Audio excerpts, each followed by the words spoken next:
Good morning, all. Today is the last session of this chapter 6, that is life processes. The topic which we are going to discuss today, that is transportation in plants. Transportation is the process of transporting water, minerals and food to all the parts of the plant body. Transport in plants occur at three levels: the uptake and release of water and solute by individual cell, long distance transport of sap within xylem and phloem. We had already discussed that plants convert solar energy into chemical energy utilizing atmospheric CO2, that is carbon dioxide, and water. Other substances which are also required for the building plant bodies will be taken up separately. Students, these substances that are absorbed by the roots of the plants from the soil. If the distances between the roots and leaves are small, energy and raw material can easily diffuse to all the parts of the plant body because their distances are small. But if distances are large, then the process of diffusion will not be sufficient to provide raw materials in leaves and energy in roots. Thus, a proper transportation system is required in such situation. As plants do not move, the energy requirement of plant is low as compared to animals, which move from one place to another. In plants, energy stored in the leaves and raw material absorbed by the roots that will be transported to different parts of the plant body. Xylem moves water and other substances obtained from the soil. Xylem and phloem, these are the plant tissues. What is the function of xylem? The function of xylem is the transportation of water. And what is the function of the phloem? The function of phloem is the transportation of food and other substances.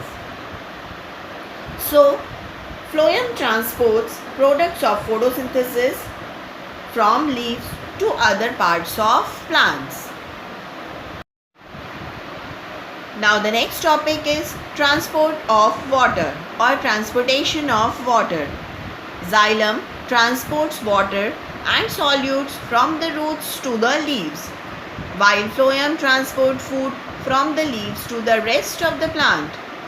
Transpiration is the process, very important definition, that is transpiration. Now what is transpiration? Is the process by which water evaporates from the leaves, which result in more water being drawn up from the roots. Water from the roots is pulled up by this tension. Higher plants possess xylem, which is associated with the transportation of water. Water absorbed by the roots from the soil is transported to the stem, to the branches, leaves and flowers. The main structural component of the xylem that is responsible for the transportation of water are tracheids and vessels. Tracheids and vessels, these are the components of xylem. Plants use another strategy to move water in the xylem upward to the highest point of the plant body. If adequate or sufficient water is available, then the water which lost through the stomata is replaced by the water which is present in xylem vessel. In fact, evaporation of water molecules from the cell of a leaf creates a suction which pulls the water from the xylem cells of root.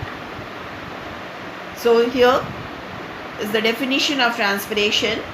The loss of water in the form of water vapor from the aerial parts of the plant is known as transpiration. It also helps in regulation of temperature. As the stomata are open during daytime, the transpiration pull becomes the major driving force in the movement of water in the plant tissue, that is xylem. Now next is transport of food and other substances. Transport of food and other substances, that is the food which is prepared by the process of photosynthesis in the leaves of a plant, has to be transported to other parts like to the stem, to the roots, branches, etc. Therefore, this food is transported to other parts of the plant through a kind of tubes which is known as phloem. Carbohydrates that are synthesized in the green leaves by the process of photosynthesis. The transportation of food and other substances, it's also known as translocation. Translocation of substances requires energy which is obtained from ATP. When the material like sucrose that is transferred into phloem tissue, the osmotic pressure of tissue increases, leading to entry of water into it. This allows the phloem to move material according to the requirement of the plant. And all this function done by the component of plant tissue, that is phloem.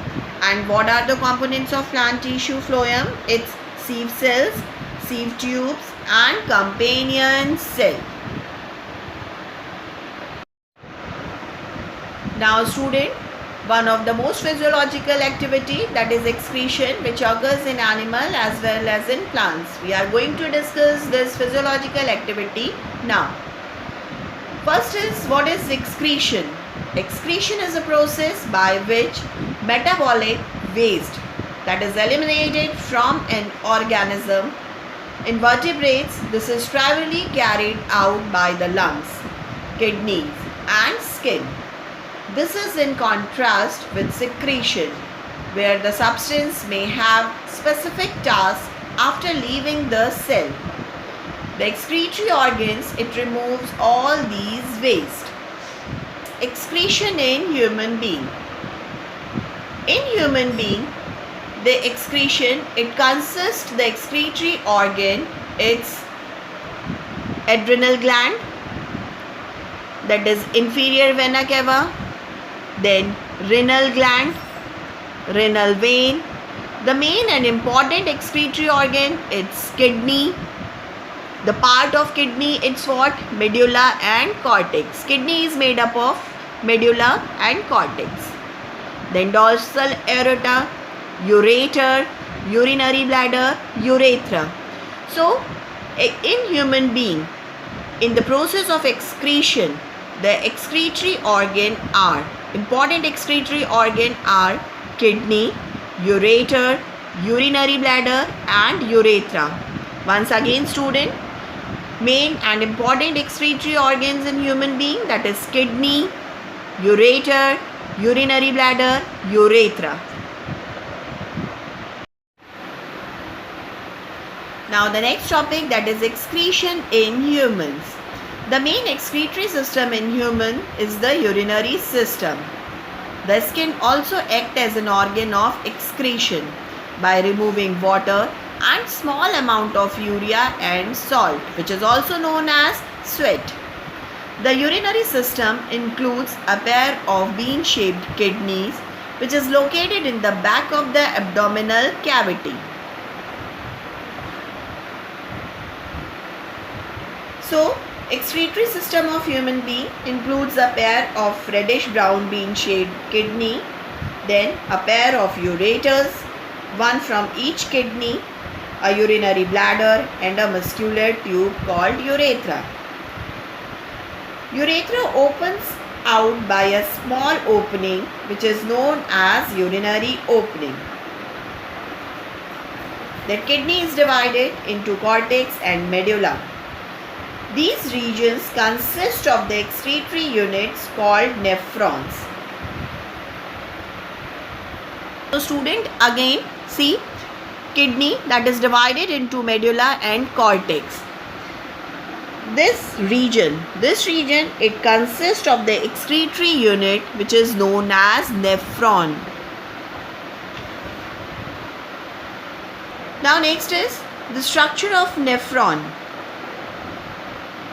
If you will see this, it's a cup shaped, which is also known as Bowman capsule. Then it's a convoluted or messy structure, which is known as loop of Henle's or loop of the nephron. Then this is end. It's a distal end and proximal end. It is also known as collecting duct. Each kidney has very minute tubular and convoluted structure, which is known as nephron is the microscopic structural and functional unit of the kidney. It is composed of a renal corpuscle and a renal tubule. The renal corpuscle consists of a tuft of capillaries, which is known as glomerulus, and an encompassing Bowman's capsule. The renal tubule extends from the capsule. Each nephron has a double-walled cup-shaped structure, which is known as Bowman capsule at its upper end. The short tubular region after the Bowman capsule is known as neck. After this, the tubule is narrow and coiled. It consists of a proximal convoluted tubule, which is known as Henle's loop, and a distal convoluted tubule. This collecting tubule opens in the renal pelvis, which opens into the ureter. This is the structure of nephron. Now next is, and the last topic of this chapter is excretion in plants. Excretion is the removal of waste from the body. We all know this. Now, how it takes place or how it occurs in the plants. Plants also produce waste products, but very slowly and in very small amounts. The waste product of a plant are carbon dioxide, water vapor and oxygen.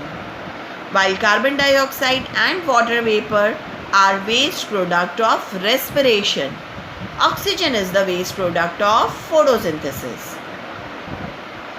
Now that's all, student. This is an end of the chapter.